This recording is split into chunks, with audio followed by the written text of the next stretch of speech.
नमस्कार,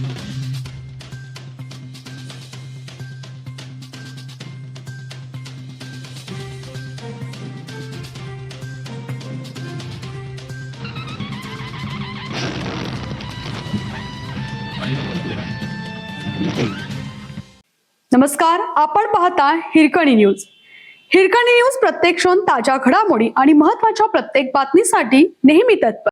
ट्रेकर्सनी अनुभवली पन्हाळगड ते पावनखिंड मोहीम. परभणीतील स्वराज्य ट्रेकर्सचा उपक्रम.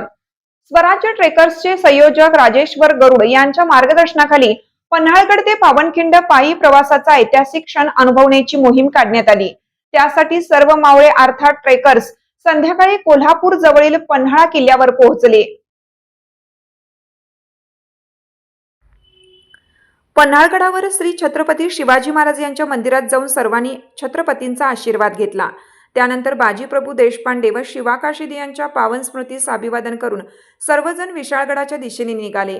छत्रपती शिवाजी महाराज ज्या वाटेने विशाळगडाकडे निघाले होते त्याच वाटेने सर्वजण पायी निघाले.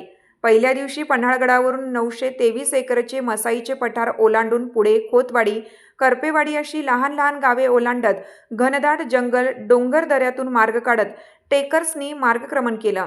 राज्य ट्रेकर्सच्या वतीनं आयोजित पन्हाळगड ते पावनखिंड मोहिमेत 100हून अधिक मावळे सहभागी झाले होते. यात लहान मुले, मुली तसेच महिलांची संख्या मोठी होती.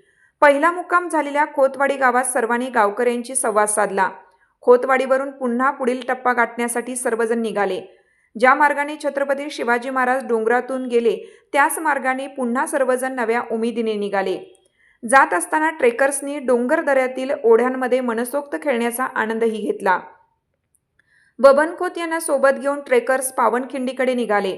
वाटेतील अवघड मार्ग दाखवण्यासाठी बबन खोत यांच्या मार्गदर्शनाने सर्वजण पुढे गेले. शेवटी ट्रेकर्स पांढरे पाणी गावाजवळ पोहोचले. त्यानंतर अखेरचे ठिकाण म्हणजे शत्रूंना गोटखिंडीत रोखून धरत स्वराज्यासाठी प्राणाची आहुती दिलेल्या वीर बाजीप्रभूंच्या त्यागाने पावन झालेल्या स्थळी सर्वजण पोहोचले. याच ठिकाणी छत्रपती शिवाजी महाराजांना सिद्धी जोहरच्या वेढ्यातून सोडवून विशाळगडावर पोहोचवण्याकरिता शिवा काशीद, बाजीप्रभू देशपांडे, 300 बांदल आणि मावळे यांना वीरमरण पत्करावे लागले. तेथे वीर बाजीप्रभू यांच्या स्मारकाचे दर्शन घेऊन मोहिमेची सांगता करण्यात आली. या मोहिमेत परभणीसह पुणे, चिखली, जालना येथून ट्रेकर्स सहभागी झाले होते.